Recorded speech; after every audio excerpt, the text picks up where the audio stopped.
The first day, the yellow sign was hung on the front door of the vacant storefront on Maple Street. Almost everyone in Glendale stopped to puzzle over it. The words were hand-painted in exuberant cursive. Happiness Library Grand Opening. This Saturday, check out an act of kindness. Return with a story. No one quite knew what that meant, but curiosity in a town of 3,000 spreads the way the smell of cinnamon rolls does, swiftly and irresistibly. By Saturday morning, a gentle stream of residents flowed toward the old building that had once housed a video shop and, before that, a hardware store. Now its windows were scrubbed clear, and bouquets of marigolds sat on the sill like trumpets announcing something glad and new. Inside, the room was organized exactly like a tiny public library, except instead of rows of books, there were rows of cards, each tucked into a bright envelope. Above every shelf, a handmade label read things like 30-minute kindnesses, week-long efforts, and collaborative projects. A lending desk made from 2 sawhorses and a reclaimed door stood at the front, and behind it was Viola Flynn, the elementary school librarian who had dreamed the whole idea into being. Viola's silver-streaked braid swung behind her as she greeted visitors. She handed out little plastic cards bearing each resident's name under the words, "Certified Borrower of Happiness." People gasped and chuckled, drawn by the unexpected seriousness of it all. When they learned the rules, that you signed out an envelope containing an act of kindness, performed it within the specified time, and then returned to log how it went. Most reacted with cautious delight, but a few smiled politely, said they were just looking, and drifted back toward the door. Mateo Ramirez, a lanky 16-year-old who always looked as though he had grown another inch the night before, wandered in after basketball practice. He spotted Viola and waved shyly. She'd been his favorite librarian in grade school, dispensing adventure novels and life advice in equal measure. Now he slid a finger along the 30-minute kindnesses shelf until an envelope the color of dragon fruit caught his attention. He opened it. Your mission. Stand outside the grocery store for half an hour. Offer genuine compliments to anyone who passes. He snorted. Compliments? To strangers? That sounded mortifying. But Mateo also recalled the sting on his cheeks when 2 older students had mocked his accent last semester. A voice inside whispered, "You know exactly how much a kind word can mean." He closed the envelope and approached the desk.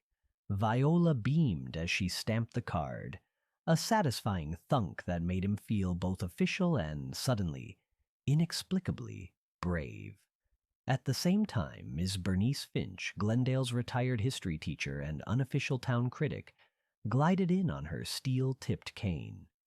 Bernice had taught 3 generations of Glendalians to distinguish their revolutions from their reformations. She was quick-witted, formidable, and lonely in the way only a once essential woman can be when she believes the world no longer needs her. She gazed at the shelves skeptically, eyes narrowing behind bifocals, until she reached the collaborative projects. Your mission: organize a music afternoon at the nursing home. Recruit at least 4 performers. Bernice felt an unfamiliar twinge, something between excitement and dread. She loved the idea of filling the quiet corridors of Evergreen Rest with melody. But ask people for favors? Put herself on the line? She almost replaced the envelope. Then she heard Viola's cheerful, "Let me know if you need help," and before caution could catch up, Bernice tucked the mission under her arm and strode to the desk. Across town, Mayor Douglas Greer sat in his office diagramming next year's budget. He had heard rumors of the Happiness Library, had even approved the modest permit out of courtesy, but he pictured it as a charming yet inconsequential hobby. When his assistant Layla burst in with a stack of colorful flyers, Doug raised an eyebrow. "They're everywhere," she said. "Bakeries, schools, the gas pumps. People are talking about it more than the Founders' Day parade. Doug sighed theatrically. A whole library devoted to feelings. Acts of kindness, Layla corrected and handed him one of the flyers. They're quantifiable, sir. Viola's keeping a log. Could be worth supporting. Doug ran a thumb over the flyer's glossy edge, then placed it on his desk. We'll see how long the enthusiasm lasts, he muttered. But later that evening, as he locked the town hall, he hesitated. He imagined stepping into the library, pulling an envelope, proving, if only to himself, that he was more than line items and lamplit meetings. Instead, he shoved his hands into his coat pockets and walked home through the snow-dusted dark. During its first month, the Happiness Library saw a steady circulation. A middle school science class checked out plant sunflowers along the river trail. A new mother borrowed bake muffins for your neighbor. A grizzled mechanic selected write a letter of gratitude to your childhood hero, and returned days later with tear-rimmed eyes, astonished because the hero, an aging baseball legend, had penned a reply. Viola tracked everything in a massive ledger titled The Storybook of Goodness. Each completed act earned a sticker, gold stars for solo missions, shimmering crescents for collaborations. If a borrower missed the deadline, the act was reshelved without penalty. Shame had no place in this building, Viola insisted. Kindness, like sunlight, was not coerced but offered. The project's charm, however, did not immunize it against skepticism.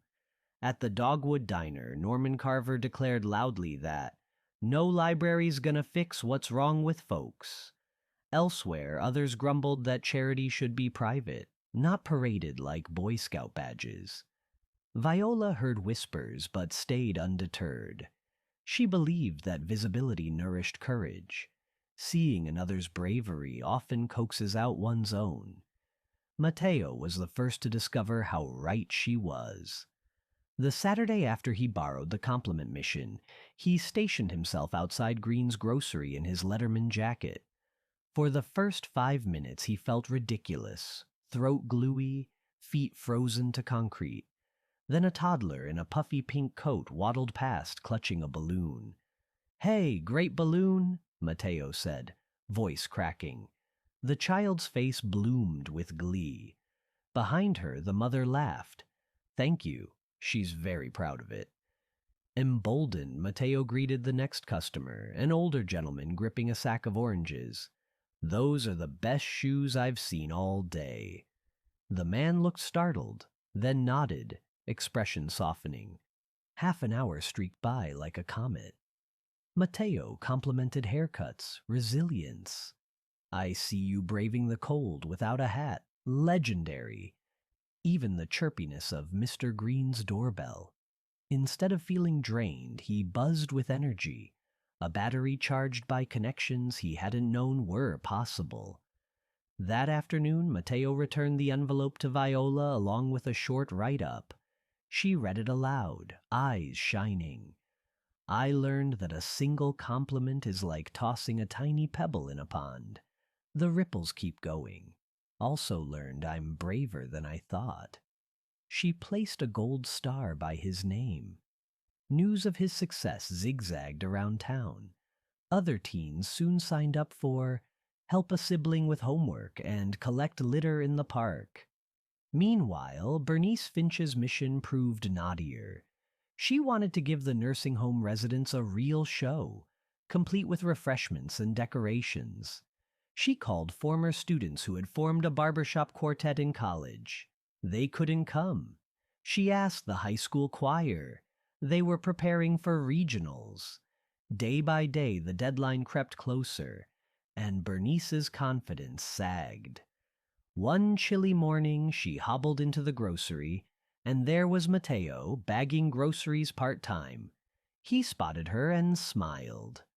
Bernice, who remembered the shy fifth grader Mateo had been, felt an impulse to confide. Soon she was explaining her stalled mission beside a pyramid of canned soup. Mateo thought for a moment. I could play guitar, he offered. Do you know any songs from before 1960? She asked skeptically. Blue Moon? He suggested. Bernice's severe face cracked into a grin. That young man would be splendid. She suggested they also ask Mateo's friend Skylar, who played cello, and maybe involve the elementary school kids for a simple sing-along. Mateo whipped out his phone to start planning. Watching him type, Bernice marveled at how a task that had seemed impossible could gather momentum the moment she let someone else share it. On the day of the event, Evergreen Rest's community room was crowned with paper snowflakes. An eager clutch of third graders practiced You Are My Sunshine near the piano. Bernice, dressed in her best plum-colored suit, welcomed each resident by name. Mateo tuned his guitar. Skylar set up a stand of sheet music, and Ms. Callahan, Viola's fellow librarian, rolled in a cart of cookies shaped like treble clefs. The music afternoon began with a gentle hymn, rose through 50s doo-wop, floated into Edelweiss, and finished with every voice, residents, performers, staff, twining together on This Little Light of Mine. Tears glimmered. Bent shoulders straightened. Bernice stood at the back, gripping her cane like a scepter, heart thumping a rhythm she had forgotten. She wasn't obsolete. She was an instrument still capable of ringing. That night, she returned the envelope to Viola with a note. Kindness is a duet. To refuse help is to muffle half the music. Viola awarded a shimmering crescent sticker and hugged her old teacher. The storybook of goodness was filling so quickly that Viola requested another ledger from the stationery shop. The mayor could not pretend not to notice. Still, Douglas Greer hesitated to step inside. He worried, absurdly, that if he failed an act of kindness, the town would judge him incompetent. Yet every council meeting someone referenced the library, the scout troop that had repainted playground benches, the bakery offering pay-it-forward pastries, the mysterious soul who shoveled snow from strangers' driveways at dawn. Finally, on a blustery March afternoon, Doug slipped into the Happiness Library wearing sunglasses and a baseball cap nobody was fooled by. Viola greeted him warmly, pretending she hadn't recognized him until he sighed and removed the cap. "I'm here strictly as a private citizen," he said. "Absolutely," she agreed, sliding a borrower card across the desk. "Pick an envelope that speaks to you." He scanned the shelves. The 30-minute section felt too trivial, the week-long perhaps too demanding. Then he saw your mission. Host a community potluck. Invite at least 15 households who don't ordinarily eat together. Provide name tags that include each person's favorite comfort food. Doug swallowed. Logistics. He could do those in his sleep. But inviting people to eat together smacked of vulnerability. Food was tangled with memory and culture and opinion. Still, something in the mission hummed like a tuning fork against his ribs. He signed out the envelope. Back at City Hall, Doug drafted lists. Venue, the school gym, free on a Sunday, tables and chairs, rental or borrow from the church. But the crucial part, who to invite, made his pen hover. Glendale had quiet divisions, old families versus newcomers, English speakers and immigrants, ranchers and remote office workers. He wanted a table long enough to seat them all. Doug enlisted Layla and, after some coaxing, her teenage sister, Emin, who was adept at social media. They created bright invitations, half in English, half in Spanish, with doodles of steaming casseroles and mandarins. Then they pounded pavement, knocking on doors, tucking notices under windshield wipers, pleading with local radio to announce the potluck. Every yes came with a flicker of connection, so that by week's end, Doug felt his drained bank of optimism refill. The day arrived. The gym smelled of new varnish and lemon disinfectant. Doug dragged tables into a horseshoe shape and set out bowls of paper name tags. Viola arrived bearing a tray of blueberry scones and her ornate ledger to document the occasion. Soon trickles of residents appeared clutching foil-covered dishes. Carne asada, vegan chili, cornbread studded with jalapenos, samosas.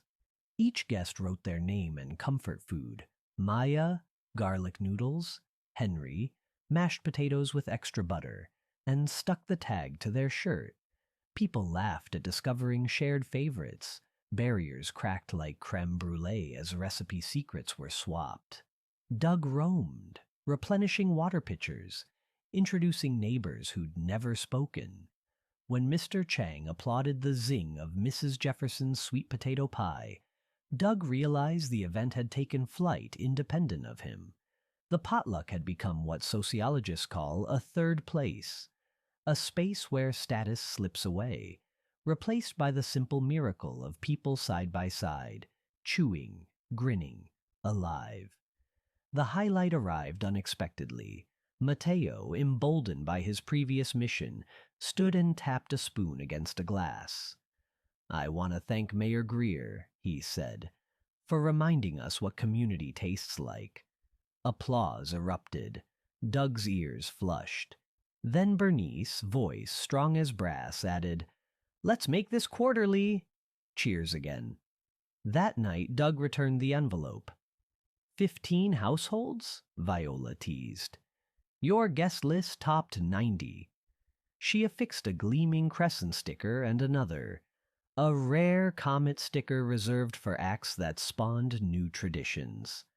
Doug pressed a hand to the ledger, astonished by how such a humble book could feel as weighty as any ordinance he had ever signed. Spring ripened. The library's walls became a patchwork of testimonies, Polaroids of dog-walking volunteers, thank you notes from hospital staff, a crayon drawing of the sun mailed by a first grader to a lonely uncle. Success did not mean every mission triumphed. Sometimes envelopes returned blank. Viola documented those too, with gentle notations like, "Borrower fell ill, act reshelved for future hero."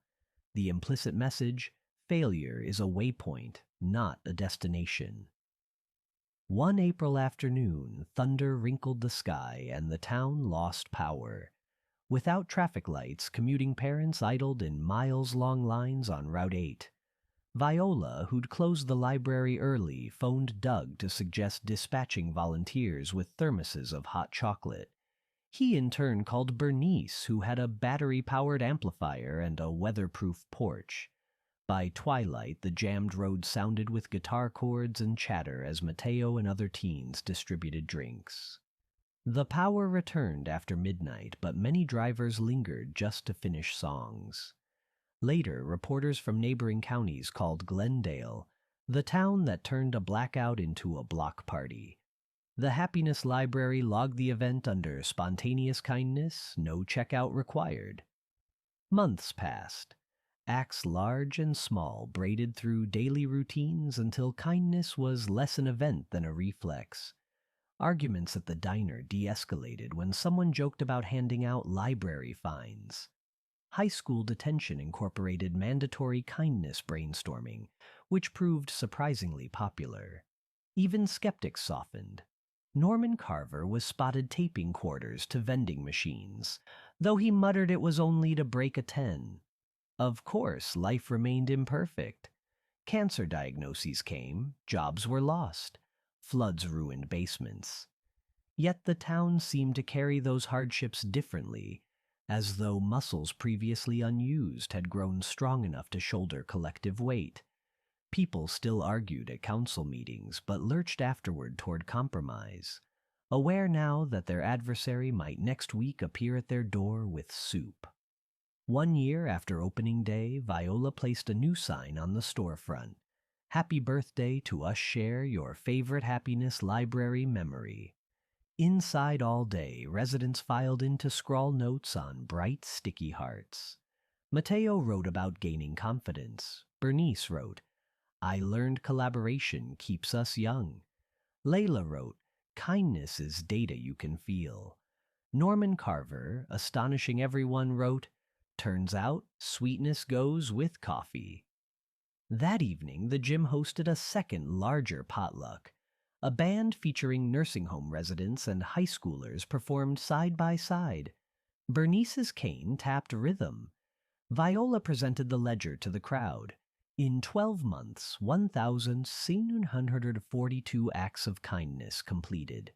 She held it up like a lantern. Yet what the figures couldn't capture was the ambient shift. The way porch lights now flicked on earlier as if homes leaned forward to see who might be walking by. The way the silence between church bells seemed less hollow. The way even those who never set foot inside the library acted as though they had. Kindness, once borrowed and returned, had become native to Glendale. A renewable resource humming, like power lines above every street. Mateo nudged Viola. "What happens when the ledger fills up?" he asked. "We get another," she said simply. "And another after that. Stories never really end, Mateo. They just invite sequels." Across the gym, Mayor Greer wiped his glasses. He watched as a toddler handed half a cookie to a shy boy whose father had just been laid off. The mayor realized the library's success wasn't that it solved every problem, but that it braided people so tightly they couldn't imagine tackling problems alone. As the potluck wound down, Viola slipped outside for a breath of cool night air. Stars pricked the sky. She thought of every envelope on those shelves, tiny paper seeds, and of each resident who had opened one, planting hope in small, deliberate gestures. She remembered how librarians in ancient times guarded scrolls, believing knowledge could save civilizations. Viola nodded to the stars. Glendale had written its own scrolls, except these contained no instructions, only invitations. She closed her eyes, murmuring the unofficial motto she'd scribbled months earlier in the ledger's front page: "Kindness checked out is love checked in." Behind her, laughter erupted as someone, probably Mateo, struck up, "This little light of mine." Viola turned, went back through the doors, and let her light shine too, knowing beyond doubt that the story, their story, had chapters yet to be written, each waiting quietly in an envelope, longing for the next borrower's hand.